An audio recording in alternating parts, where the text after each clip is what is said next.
Hello there, I recently found this camera in a flea market for quite cheap. It was only around 3 euros or so, so it was quite a good find, I think. And it is a LOMO Smena Symbol, which was made in the Soviet Union, and it was produced from the 70s to 90s or so. It is a 35mm compact camera, but it has all the manual functions that you need, really. So now I want to go out to take pictures with it, but before that I will have a bit closer look at how it works. So when I first got this, it was a bit dirty, but it cleaned up quite well, I think. Still a bit of like rust and spots here, but I don't want to brush too much at these places where the text is. I really do wonder what this camera has been through, if it's been in some kind of abandoned house or something, but it seems to have been in a moist place because of these rusty areas here. So let's start with the lens. It is a 40mm f4 to f16 lens. The shutter is controlled with this wheel here, and you have some settings on the top like sunny, cloudy, or even rainy. But if you don't like this sort of system, there is actually the shutter speed written on the bottom, and it goes from 16th of a second to 250th of a second. And it has a bulb mode, which is quite awesome actually. The aperture is controlled with this wheel here, and it goes from, it's a bit stiff this wheel, but yeah, and it goes from f4 to f16.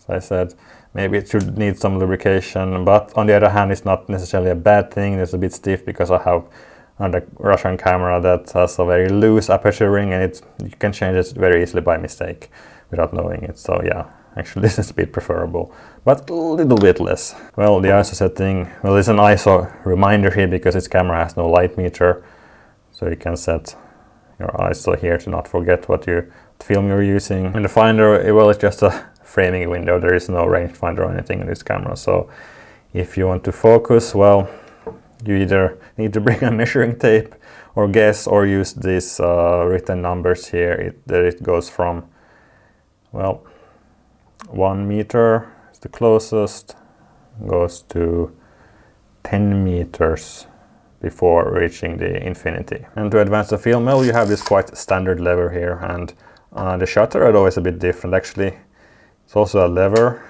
and I kind of like this design, but I would prefer to also have to be able to attach a remote cable, but can't have everything, I guess.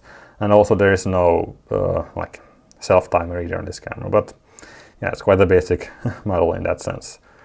Inside the camera, well, it looks like any other 35mm camera. Really, you have the uptake spool, and this part was also quite a bit stiff, but it loosened up quite nicely. Yeah, and this has a leaf shutter, and this seems to be working just fine on this camera. When rewinding the film, usually the Soviet cameras have their own system, but this one actually has the standard button on the bottom, and yeah, then you just rewind the film with the knob on top. And one thing that might not be working very well on this unit is this frame counter. I have to advance quite a few to actually get to the number 1. It's already like, I don't know, 5 or 6. Here is number 1. Usually should like advance 3 times or so, 2 maybe, but yeah, I don't know if it's supposed to be like that or what. And I do like that there is also this hot shoe on the top, not just a cold shoe, so I can use whatever flash I want with it, really. Yeah, so I will definitely do that because it's quite dark this time of the year, and it could help to make my photos a bit more interesting. So these are all the features for this camera, not so much, but really what you need, I think. Now the question is, which film should I use? I haven't been shooting so much film lately, but I still have some few different ones to choose from.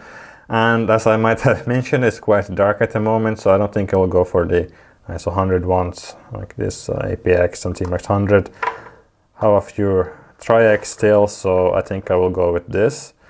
And yeah, I think it will suit it quite well, this camera, this type of film. Right, so now when I've chosen my film, the only thing that is left to do is to go out and take some pictures. But I really hope I get some snow or something, because the environment is quite really boring and gray outside right now. But I think I can find some solution for it. Well, anyway, see you in my next video, and thanks for watching. Bye!